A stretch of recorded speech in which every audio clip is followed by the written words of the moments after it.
everybody, and welcome to this week's edition of the Little Guys Home Technology live stream podcast, which is sponsored by AudioQuest, Integra, and Golden Ear, 3 companies dedicated to high-performance audio and getting you the best sound possible. That is true. Us too. That's exactly what we do. I'm David. And I'm Evie. And we are excited to bring you this live stream. The Little Guys is located at 19031 South Old LaGrange Road in Mokina, Illinois. Right off I-80, easy to get to. You can check us out at thelittleguys.com. You can email us anytime at info@thelittleguys.com. And the store is open Monday through Thursday, 10 until 6, Friday and Saturday, 10 until 5, and we are closed on Sundays. And this next week coming up, which is 4th of July weekend, 4th of July extended weekend. We are closed. Obviously, we're always closed Sundays, but we're also closed Monday and Tuesday, Correct. the 3rd and the 4th. That is because correct. Because of Jason's birthday. Because of Jason's birthday. Right. We always close on the 4th of July because of Jason's birthday. So I don't know if everybody appreciates it or not, but that's why we do it. We obviously invite you to continue to email us your kind words and your comments and if you have a complaint. Yeah, you can send that too, but please email and actually, if you do have a complaint, we'd like to make it right. So right. Please do let us know. Doesn't happen very often. All right, so this is going to be a smorgasbord show. We're gonna kind of cover a bunch of different stuff, a bunch of different topics, kind of hit some things. A couple of things that I was dealing with this week, like in general timing for new construction and/or remodel. So let's deal with new construction first. Okay. If you're building a home, right? Or you're adding an addition to a home. Let's call that new construction. You're adding an addition to a home. I'm going to say that you know somewhat in advance that you're going to do that. So as soon as you decide that's what you're going to do and you're drawing up plans for that or you're creating the drawings, tell us. Come in and see us. We can have a very in general discussion of concepts and ideas. We don't have to be specific yet. But once you know you're going to get ready you're having the drawings made or the drawings are done, that's the best time to come and see us. We have plenty of time to plan. We can see what's going on. We can still, if it's going to take 6 months or 9 months or a year before it's, comes to fruition and we need to adapt and make changes, we'll adapt and make changes. But the earlier we have discussions, the earlier we can discuss the concepts and the ideas and lay out some of the things that are out there. We don't have to pick out what model TV you get, right? That's not the critical thing at that juncture, but it is good to know the concepts and the ideas and what you want and have clear expectations on your part and our part of what it takes to kind of get it done, right? And the sooner you do that, the way better off we are. I had one this week where the drywallers were at the house, and the drywall was going up, and wanted us to put audio throughout the house, which we love to do. We're more than happy to do that. By the way, I did ask. By the way, what about your network? Well, it's all wireless. That's what the builders are telling people. Everything's wireless now. No, you access things wirelessly with your smartphone or tablet, but in order to get good connections and good speeds and such, you need to have wired network. And you need to have, you need at the very least, you need to have an incredibly strong Wi-Fi system so that you can do some of that stuff. And wherever it's possible to run wires, you want to run wires. I'm on a little bit of medication, I think. David fractured a finger playing baseball the other night, and so he is on a little medication. No, but that's not. I talked too fast. Just fair warning. So it's really, really important that you get to us as quickly as possible. Look, we'll deal with your last minute stuff because that's what we do. But the sooner you get to us, the better it is for everybody. And especially if all we're doing is pre-wiring and doing infrastructure stuff, and you're not going to do any of the other completion stuff for 3 years. Right. It doesn't matter. Let's get the stuff and the wires in place while we can so that we don't run into a situation like Tom and I did a walkthrough on Monday, and we get to the house, and this is not a new construction. This is they moved into the house and decided they wanted the TV over the fireplace, which is great, except there's no power up there. There's no way to get power. Fortunately, the electrician happened to be at the house doing some other stuff, and we brought him over to to explain why you couldn't get power to that spot without doing major modification to the walls and that kind of thing. There's windowsills on either side. There's blocking in the way. I mean, it would have been a nightmare. Now, can we still put a TV over the fireplace? Yeah, but we can't hide the wires in the wall completely.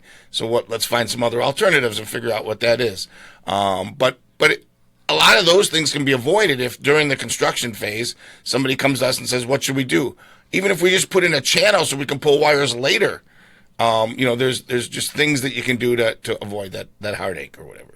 And frankly, to save money, because it's way easier to do it in advance than it is to do it after the fact. Right, and time is money, and so it takes much longer, if it's possible at all, it takes much longer to run wires through the walls after it's already done. So, say your house is, it's already under roof, or the frame is up, or something. Yeah. The plumbing and the electricians are about done. Now is your desperate time. Yeah, now is when you No need question. to get that place wired, because the drywallers come in and they're really quick and they do everything. They do right it really away. fast, and frankly, it just saves so much time and expense if you just do it in advance. It's just a simple concept, and it seems simple, and we know. Listen, we understand. There's a million things going on. You got 8,000 things on your mind. The builder said everything's going to be wireless. Don't worry. Those kind of things, but it isn't. And the look on people's faces when they come in and they've just put all their hard-earned money into a house. Yeah. It's brand new, and they can't do what they want to do because it was wired incorrectly or wasn't wired at all. Hey, we of course we want to create the sale. We want to get the job, and we want the project, in our hands or whatever. We want to design it for you and create it. But even if you just get some advice from us up front, and we work together later, 6 months from now, a year from now, 2 years from now, if you get that advice up front and kind of pay attention, it can save you a lot of heartache later. That's all. That's true. Item 1 on the smorgasbord. I just wanted it had come up a couple of times in the last week or two, and I just thought it was maybe just a good thing to put it out there and talk about it. Projectors. I want to talk about how far projectors have come in terms of their ability to show a great image, to do it with the lights on. It's unbelievable the differences in projectors. I waited on a couple people this week who had a concept of doing a projector, and one of whom had already vetoed it because we couldn't possibly do it because we want to be able to put it in the basement in a multi-purpose situation, not a dedicated theater. Mm-hmm. In a multi-purpose situation where the kids are hanging out and there's still lights on and they're playing and that kind of thing. And I said, look, it's not an issue anymore. It really isn't. I mean, is the best picture when it's dark? Sure, just like on your TV, when the best picture can be when it's dark. Yeah. But it's really not an issue. I brought him over to the Sony projector and showed it to him, and we have it on a Screen Innovations white screen, not a fancy black diamond or light rejecting screen or anything like that. Just a regular white screen with the Sony projector, and I turned on all the lights. And they were just blown away. And it's a 120-inch picture, I believe, 110 or 120-inch picture on that screen. So it's big. And he said, well, of course it looks that good. You got a $15,000 projector on there or whatever. And I go, no, we have a $1,799 projector on there. Right. I mean, it's an 18, and that's where projectors start to get good.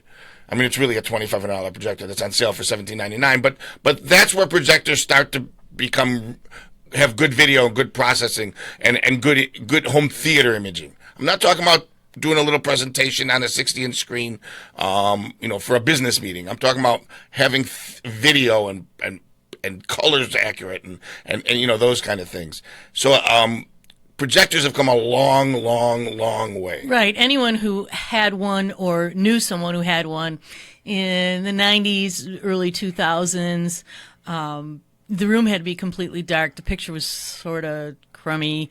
There was good ones, but they were $30,000 and $20,000 and $50,000. Right. So people thought it was a bargain to buy a $9,000 projector that just wasn't all that good, and it absolutely had to be dark. Yeah. The projectors today they just amaze me. It's crazy. It's crazy how good it is. I mean, it's and there's still different levels. The Sony, who's really the only one with true 4K projectors under $15,000 that we've seen that are any good at all. There's a lot of 4K-ish projectors, but the real true 4K projectors that can show 4K in 4K. And actually, as a consumer, you have to be careful because they claim to be 4K. It's sort of in the details that and it doesn't say 4K-ish. I don't know what. Right. They use a bunch of different words. There's an E. There's several different descriptions for it. But so there's really good projectors starting at the Sony for $1,799 or $1,999, in that $2,000 range. There's the next step is about $4,000, and what happens is it's even brighter. It has even more accurate color. The contrast is a little bit better, and the video processing is over the top good. It's made by Epson, and that's exceptional. And it's their premium version of that projector too. So it comes with a bracket, it comes with an extra lamp, it comes with a 3-year warranty. I mean, it's a really, really awesome piece. And then frankly, you jump to $8,000 in the Sony 4K, because the ones in the middle, unless you're doing a very specific commercial application, I don't see any real upside to. I mean, you either go 4 or you go 8, or you go 15 or you go 25. But I mean, those are kind of the steps or whatever. So anyway, projectors have come a long way. Screen material has come a long way.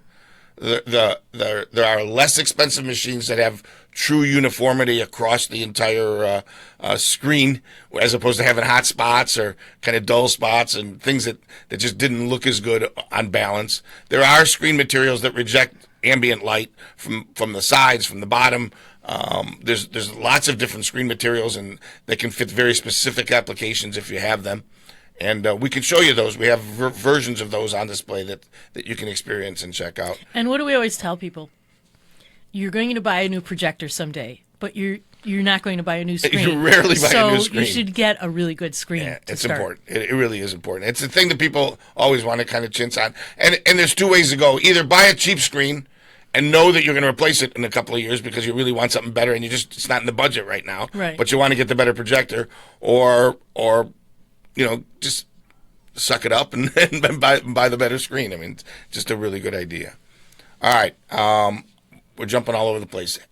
Headphone deals. When we had Headphone Palooza here a week or so back, and there are still some headphone deals floating around. The PSB M4U2s, there's still some deals on. We have 1 or 2 pairs of the AudioQuest Nighthawks left at that ridiculous price of $349, and there's Master and Dynamics phones, both Bluetooth and wired, to choose from and to listen to and to experience. So there's also a few last ones. There is that you get a pretty good deal on. Yes, there's some. I think there's some Clips. There's some Grado. There's some Oppos. I think there's some Sony as well. There's some Sonys. There's some really nice ones. I was listening to that Peachtree Deep Blue. Deep Blue 2. Deep Blue 2. I never heard bass like that out of a Bluetooth speaker thing. I mean, we know the limitations of Bluetooth as it is, but somehow they've made this thing work with Bluetooth and still get tremendous bass and bottom end. And I mean, it's full, it's clear, it's got great high end too, but especially good bass. I mean, is that why they call it Deep Blue? No, I'm just kidding. It really sounds good. Likely. I mean, they worked very hard on getting that to produce such good sound. How much are they? They are reduced now to $349.99. Okay. So if you need a Bluetooth speaker for your office or your kitchen or your basement or your bedroom or your laundry room, I don't care where you use it, in any room, you should check this thing out. It's killer. I mean, it really is good. It's amazing how accurate and deep and rich and it is what it is. It's a Bluetooth speaker. It doesn't stream other things. It doesn't do that kind of stuff. It uses your phone or your tablet or whatever, however you're streaming to it, Bluetooth, to get the information. But it's really, really good. Really, I was blown away. I was actually doing a demo for somebody else in one of the rooms, and I came out for a second to get some more material, and that thing was playing. I was like, oh my God, that really kind of caught my attention. It does really sound good, and I think it sort of replaces the tabletop radio that people had in the kitchen or in the office. You can stream any radio station, if that's what you want, or you can do all the stuff, your iTunes, your Pandora or Spotify, or you can Bluetooth all of that stuff right on there. Tidal, that's the other thing. How does Tidal sound so good? I was playing on the Blue Sound in the front of the store, and I switched to Tidal. I was originally using one of the other services. I'm not going to say which one. I was using one of the other services, and I switched to Tidal, and it was like, oh my God! Now it's like fidelity. It's like going from an 8-track to an album. I mean, it's unbelievable the fidelity that was there on this streaming source. If you guys haven't checked it out, it's Tidal, Tidal.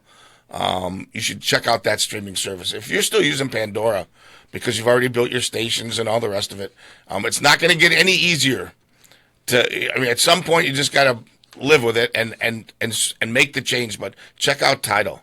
I can't emphasize enough how good it sounds, and the music available is crazy. I mean, the numbers are, I don't remember the exact number, so I don't want to say the wrong thing, but it's many millions and millions and millions of songs available or whatever. So lots of great choices there. Tidal. All right. Here's something that I hear all the time. My TV won't die. In the time you've owned that TV, you've owned 6 computers and 15 cell phones. None of them died. You don't have to wait for it to die. True. I grant you permission to purchase a new TV and take advantage of 4K, OLED or not. Take advantage of the 4K technology while your old TV still works. It's okay. If your old TV is great and you just love it, room. I get it. Give it to the kids. Seriously, why shouldn't you enjoy just how good today's TVs are? Why shouldn't you have the benefit of the picture and the thinness and the just overall wow factor of today's TVs? And along that TV concept, everybody needs to forget the dimensions, the size of the television from the old days. I had a 35; it was huge. Those conversations completely go out the window. The numbers have changed completely. It's not. Yes, you had a 35 and it was big for its day.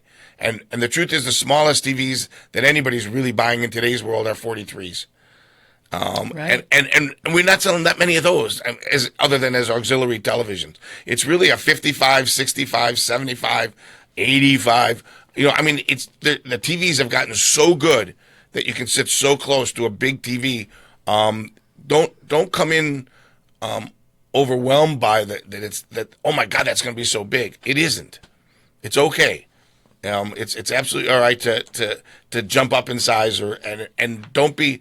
I guess what I'm trying to say is don't restrict yourself because it seemed like it was going to be so big. Well, I guess if you're coming from like a big screen, one of those old big screens, which were gigantic, or even a tube TV. Yeah, they were big because they were, super deep. And actually, usually they were wider than they needed to be and taller than they needed to be. Might have big wood cabinetry around it. And today, and the TVs today just are they almost look like they're floating or whatever. I mean, they're really, really. It's the numbers are deceptive. That's all. I mean, you look at a 55-inch, and in today's world, to us, it seems small. Mm-hmm. It's not that it's small, but it seems small relative to what's available today. Just don't be fooled by the numbers. Come in open-minded and take a look and experience. It's an interesting way to look at it, that how many cell phones you've had in this time and how many computers, and none of them died. And you can also look at cars that way. I mean, some people's cars do die. But there's a lot of people who they want a newer car that has newer technology. Right. So they trade in their car. It's the same concept or whatever. Only problem is you can't trade in your TV because nobody wants old TVs. No, but you have relatives or poor children. And if if it's not an old school, if it's at least HD, right? If it's a 1080p or even a 720p and it's a flat screen or something, there are places you could donate them. I've gotten you could get those big old the tube TVs or the big screens and stuff, and you try to give them to the senior homes. Yeah, no, and they're like, no, thank you, please, no more. I've gotten a couple of emails in the last month and a half from customers who were overly impressed, unbelievably impressed with the skill sets of our installers. I wanted to just give kudos to the guys that are doing the installs in today's world. They're not hooking up speakers to a receiver like when I hooked stuff up. You hooked up the speakers to the receiver. You hit the on button, you hit the loudness, and you cranked it up. I mean, it was simple.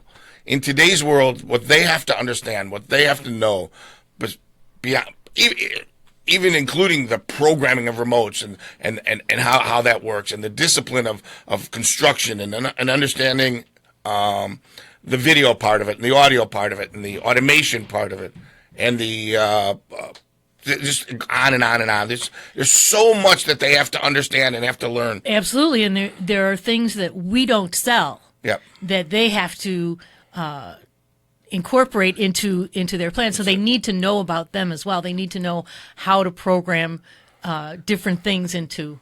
I mean, they're constantly training and learning and getting hands-on experience with working directly with Tom and then watching these videos and having the manufacturers come in and train. It's never ending. It's unbelievable. I mean, Johnny, Ken, Ed, all three of them, they're amazing. I mean, they do a great job. They've been working really hard at it, and I think they often don't get enough credit. Right. That's if true. They make a mistake somewhere along the line, because all humans make mistakes, that gets pointed out, but they don't get enough praise or credit. Well, I think that Tom's door is covered with emails from customers who praise the installers and what nice people they were, how good a job they did, how incredibly clean the place was when they were done. I mean, they just can't say enough about them. Yeah, they're awesome. So. All right, so the Little Guys, 191st and LaGrange Road in Mokina, right off of I-80. You can check us out at thelittleguys.com. We are always available to answer your questions, info@thelittleguys.com. The phone number at the store is 708-754-8844.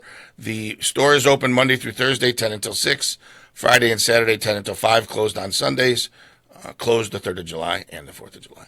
And we want to thank everybody for the positive emails, the feedback, the compliments. We really appreciate it. We love hearing from you, and we love to know that there's people out there actually listening. Yes. Right? That's a good thing. All right, I'm David. And I'm Abby. And we are out of here. Bye-bye. Bye-bye.